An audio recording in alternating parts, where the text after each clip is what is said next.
How did you get your wife on board with Lee doing a bunch of real estate shenanigans?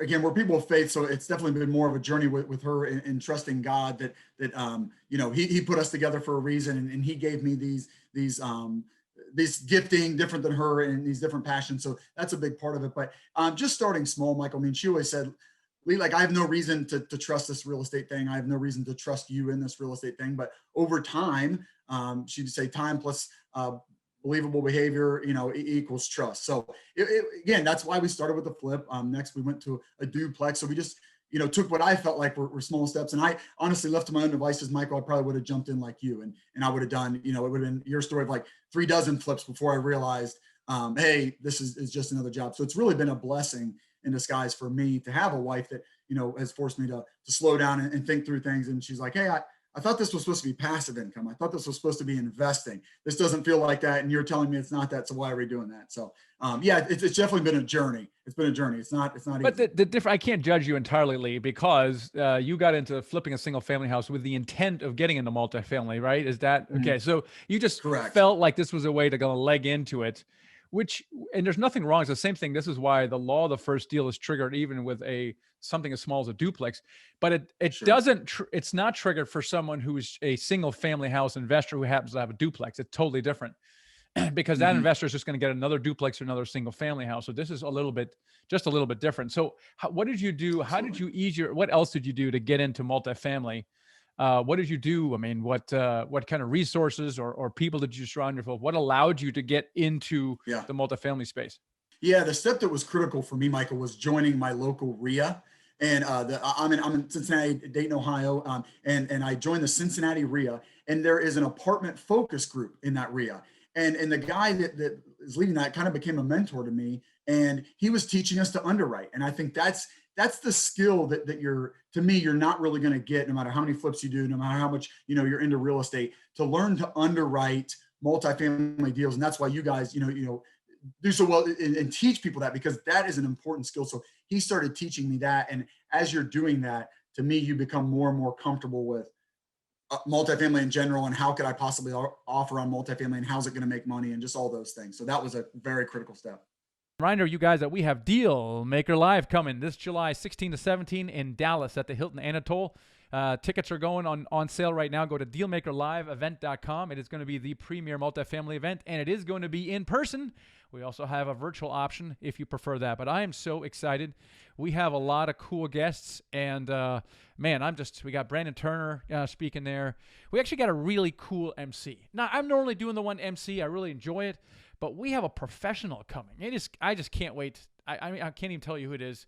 He's emceed for Tony Robbins and Russell Brunson and other well-known people, and I'm just excited about that. So dealmakerliveevent.com is the URL for that.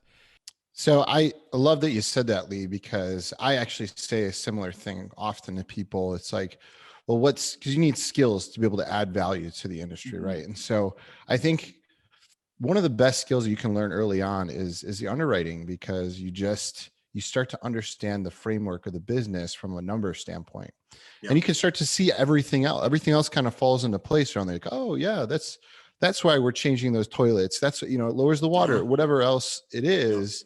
It all kind of falls into place. And so I think that's a really powerful lesson. And I think the other thing you said that is super impactful for someone that's just getting started is that you surrounded yourself with other people that were doing Right. something similar. So it helped you kind of shape your environment, and you found a mentor. So Lee, when you did find that mentor, how did you attract that person, and how did you keep that person around to kind of help guide you?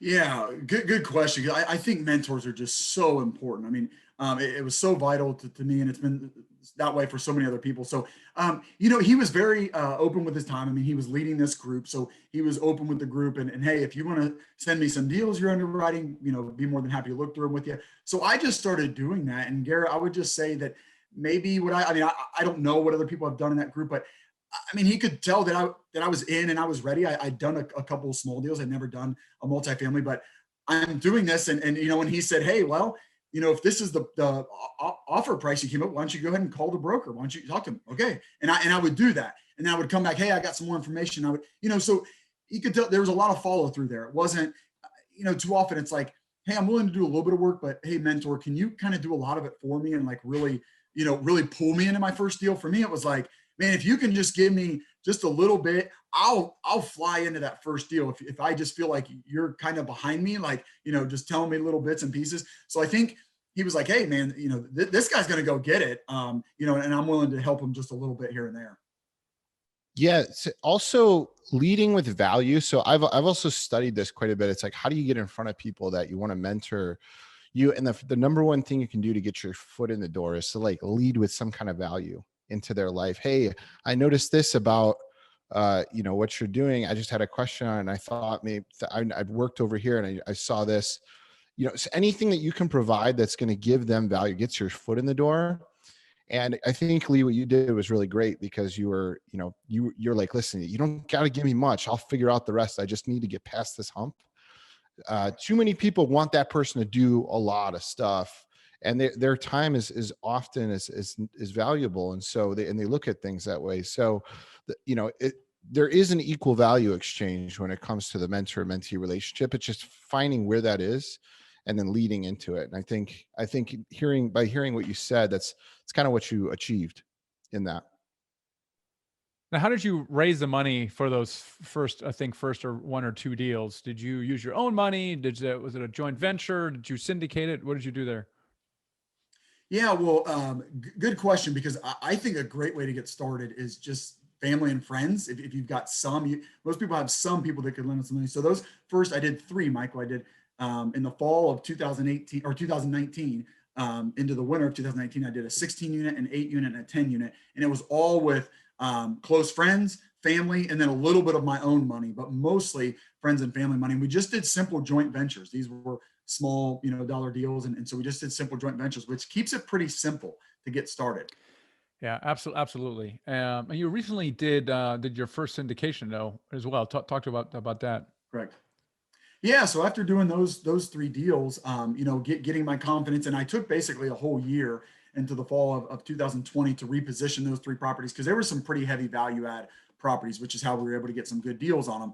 And we added a lot of value, ended up selling a couple of those, looking to sell the third. And I started building my team again. Kind of neat for my story is that I ended up partnering with the guy that I was building a division with back at the corporate space, and he left as well. So we're now both working and still working with my mentor, actually still part of the RIA, raising money from the RIA now. We had a couple of guys from the Cincinnati RIA one from Cincinnati, one from Columbus, actually, that invested on our first syndication. But just continue with the underwriting, continue making deals. It just took a long time. I mean, the market got really hot. Connecting with brokers, the only way we got this 45 unit that became our first apartment syndication in Dayton, Ohio, was through a broker connection, because it was an off-market deal, and it was the guy's more of an investor, but he is a broker as well. And he brought us this deal that just didn't really fit what he goes after, but it really fit what we were looking for. So he brought it to us, and we were the only ones offering on it. It was off market. It was just between us and the seller, and we came to an agreement. So that's how the first syndication came to be. You mentioned my favorite thing, which is the law of the first deal. Talk to us if that applied to you at all, and if so, how? Yeah, I got to be honest. It totally did. And I really did think of you, Michael. I had to, because on the day we were closing on our 16 unit, which was our first real multifamily property, we had a duplex. But on that day, my friend, a really close friend of mine, again, who had followed me through this journey, so had seen some of my track record and really wanted to invest with me, he just happened to see his friend, who's a residential realtor, list an 8 unit property. And he sent it to me. And because this goes back to your point, Garrett, about how important underwriting is and learning that as a skill, because I had done so much of that, when he sent me that 8 unit property, it was listed for $300,000.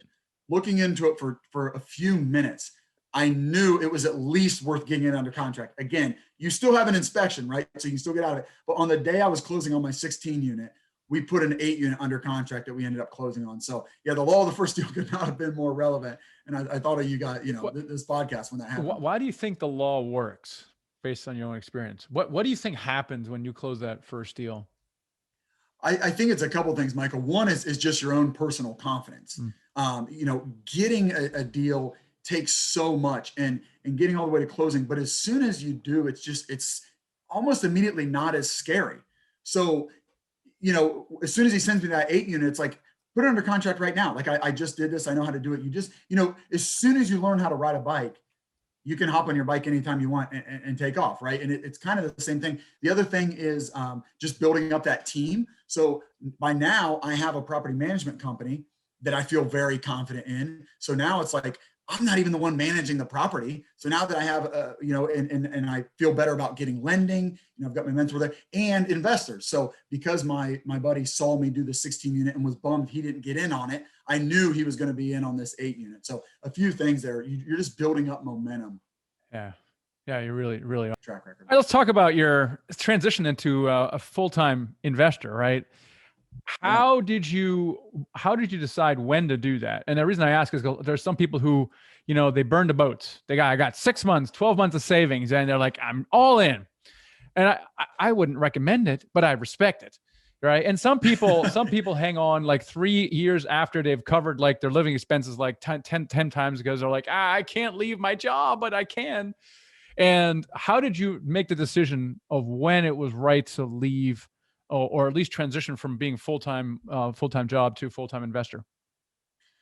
Yeah, it's a great question. And it is different for everybody, but the goal, I think, Michael, for so many people, and it was the goal for me, is to replace my W-2 income with rental income, with passive income. It's not completely passive, when you're a GP, but to have my rentals, replace my income.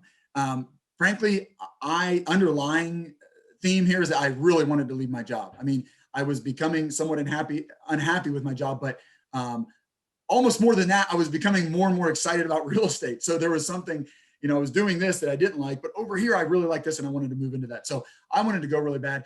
Just to share some numbers, just so people get an idea, because I think it can be helpful. With those 34 units that I had, if I would have gotten all of those, fully functional, fully operating, kind of peak performance, I probably would have been making like 30,000 a year, somewhere between 30 and 35. My number was 60. I'm in the Midwest. We don't have a lot of, high expenses. So 5,000 a month was kind of my number. And it was just taking too long to get there because I was only halfway there after getting those and I didn't want to have to do all those again. So because of the market too, we did take a little bit of a different approach than what I told my wife our original plan was.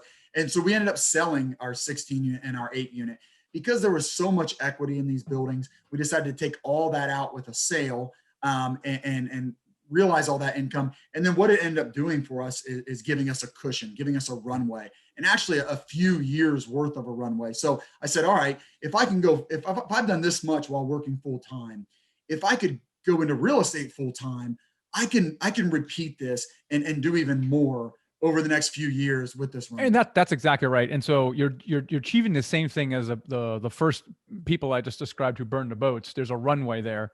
And you did that by having 12, 24, 36 months of runway because you realize you've seen it working, or you maybe haven't done your first deal yet, but you see a pipeline forming. You're just like, my gosh, I'm getting close here on a couple of deals. If one of these are both in pop, and then you realize that you can make faster progress by going full time. There's almost a major opportunity cost. Right. The other thing that I think that people underestimate is the acquisition fees. Now, I don't know if you paid yourself acquisition fees in the first 3. Did you pay one on the 45? No. We didn't on the first 3 because again, just joint venture. So I just took a lot of the equity. I always had 50 to 55% of those deals, but we did on the 45 and right. We will. So roughly, what was the range of acquisition fees for that kind of deal? The 45 unit was 42,000. So my partner and I split that 50. Yeah. Okay. So what I'm saying is the acquisition fees are a substantial part of a syndicator's income. And people don't realize that because we talk about the passive income, but in honesty, the passive income, especially when you're doing a value add deal, is pretty thin for the first 12 to 18 months. So that can't be it really. So I want 5,000, 10,000 per month, but it's not actually coming from the passive income. That doesn't come until 1 or 2 years later. What does come and is a substantial the acquisition fees, right? I mean, you do a $5 million deal, Garrett, 3% was at 150 grand, right? Something like that. These are big numbers. And when you see that coming, you see, I have a pipeline forming. I know with every deal, I'm going to get paid $25,000 to $50,000 in acquisition fees while I'm building up equity. That allows me, without a runway, that allows me to now focus on this full time. So the acquisition fees are actually quite powerful. And that opportunity cost is also very powerful because it's preventing you from doing more deals faster.